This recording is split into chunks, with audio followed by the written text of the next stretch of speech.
अगर आदमी ये कहे कि उसको घर में प्रताड़ना होती है, क्योंकि आमतौर पर माना जाता है कि प्रताड़ना और घरेलू हिंसा का मतलब है फिजिकल अब्यूज़, नहीं, साइकोलॉजिकल इमोशनल अब्यूज़ भी डोमेस्टिक अब्यूज़ की ही श्रेणी में आता है।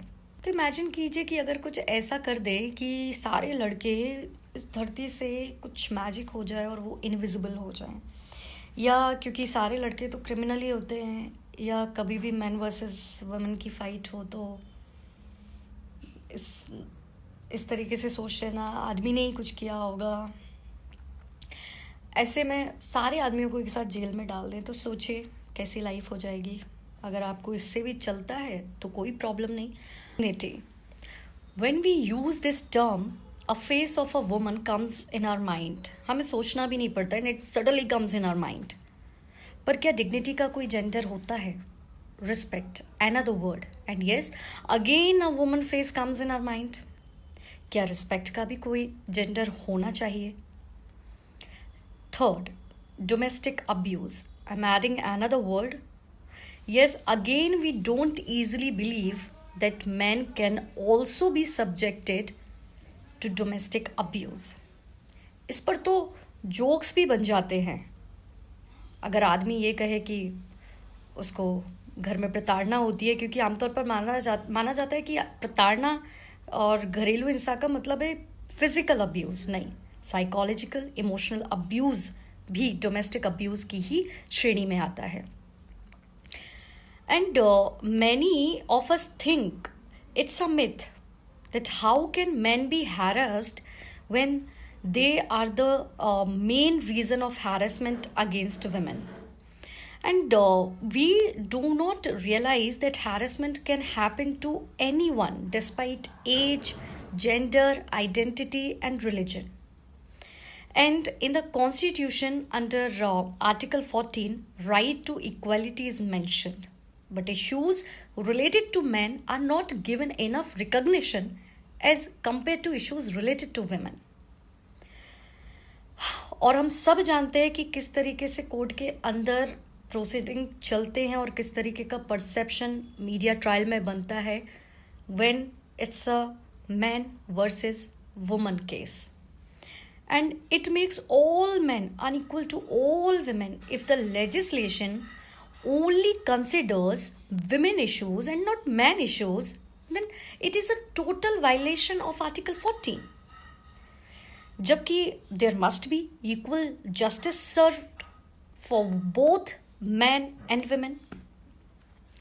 एक्चुअली क्या है ना कि भारत में आदमी को मर्द कंसिडर किया जाता है। एक टर्म ऐसी दे दी गई है कि वो भी उसी एक फेक दुनिया में जीते रहते हैं, because they fear of getting taunted, insulted and mocked by the people and especially by their own people. और आदमी का क्या होता है ना कि आमतौर पर उन्हें नहीं पता होता है कि किस तरीके से नकाब पहने जा सकते हैं। जैसे औरत मेकअप से, लिपस्टिक के कलर से ये तय कर सकती है कि कौन सा मेकअप करेगी तो कॉन्फिडेंट दिखेगी और कौन सा मेकअप करेगी तो डल दिखेगी, सैड दिखेगी। और क्योंकि इससे बहुत सारा परसेप्शन सेट भी होता है महिलाओं के लिए, जितना मैंने अपने आसपास देखा है कि देखते ही समझ आता है, अरे ये तो दुखी महिला होगी, अरे ये तो अच्छी महिला होगी, अरे ये तो बुराई होगी उनके मेकअप से, उनके कपड़ों से। पर आदमी का क्या है ना कि वो जैसा हुआ है पैदा वो वैसे ही रह जाता है। तो मेरा बस यही मानना है कि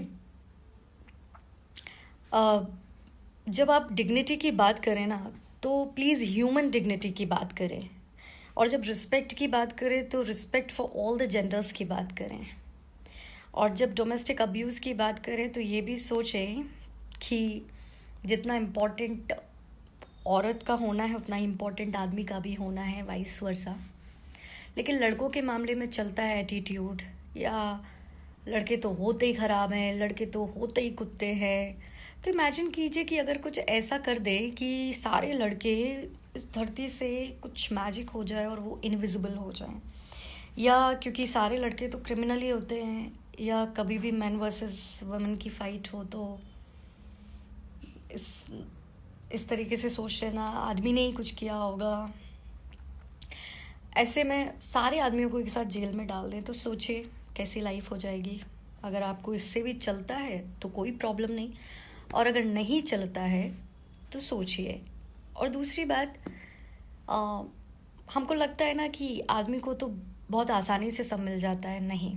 औरतों को जो चीज़ें मांगती भी नहीं है वो, तो भी उन्हें मिल जाती हैं, और मांगने की ज़रूरत भी नहीं होती है तो भी उन्हें मिल जाती हैं। आदमी को उन्हीं बेसिक चीज़ों को पाने के लिए जद्दोजहद करनी पड़ती है।